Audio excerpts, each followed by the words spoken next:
Okay. All right, take two. So now we're going to sample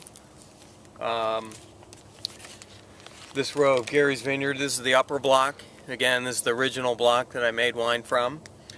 Tools of the trade in this, the plastic bag, Ziploc. So we're going to cut some fruit off the vines, put it in this bag with my little shears. Always come prepared. So the way we do this is you got to get a good sample of the row.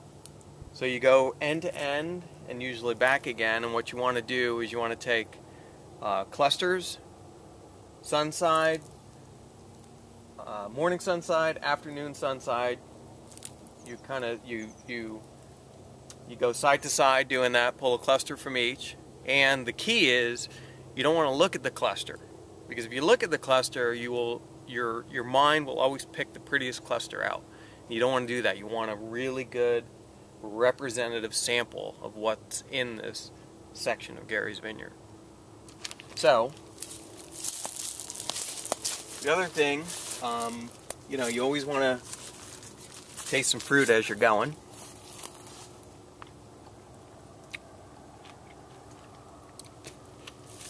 And you get some of the seeds. I'll get one with some more seeds in it. And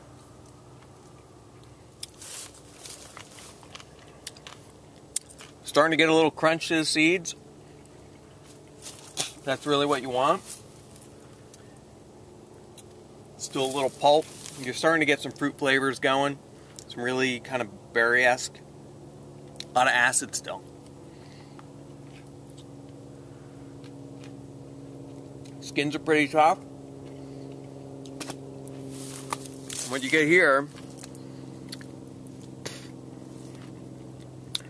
seeds are starting to mature a bit, but you get this pulp that really sticks to the seeds, and you kind of gotta wait for that the sliminess to kind of move away from the seeds, which it's starting.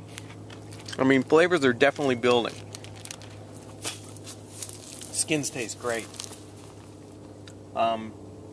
You're getting some good. You're starting to get some lignification going on right here on the clusters. The stem here, you can see the color change already, and it's starting to move its way into the cluster, which is another great sign. I mean, just look at the incredible diversity in that.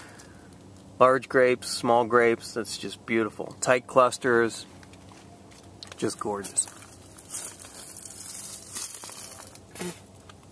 Okay, so now we'll sample. So like I said, you don't want to look. You want to just go side to side, put them in the bag.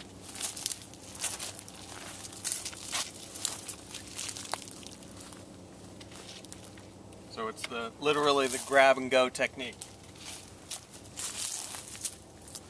That's a monstrous Gary's cluster right there. Look at that. Beautiful. That makes good wine. And you get little spiders in there.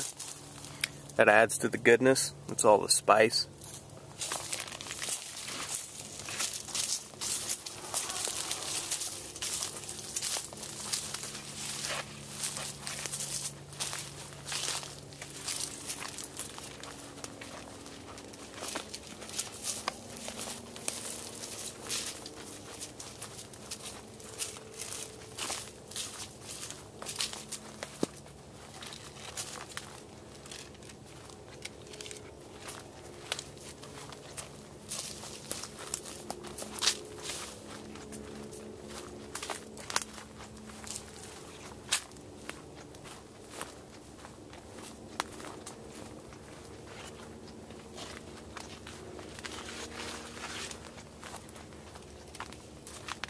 Really is a beautiful day here. It's supposed to be a lot warmer right now, but it's perfect weather right now.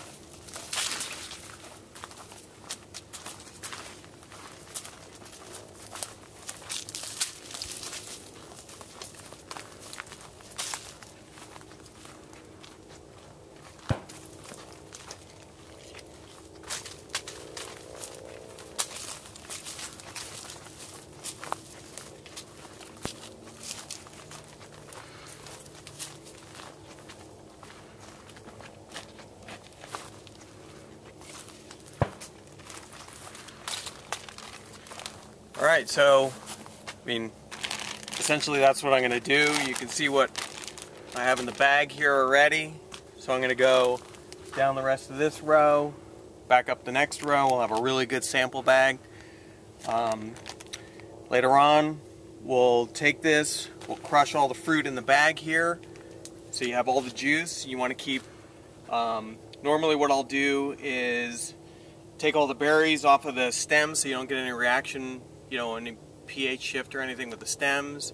Crush it all up with the seeds and everything, taste the juice, run numbers, and then start to build a kind of a timeline of what things are tasting like today, and then base a lot of that on the weather, what's going on in the vineyard, and you take all of that and you come up with the most difficult decision, and that is when to pick the fruit.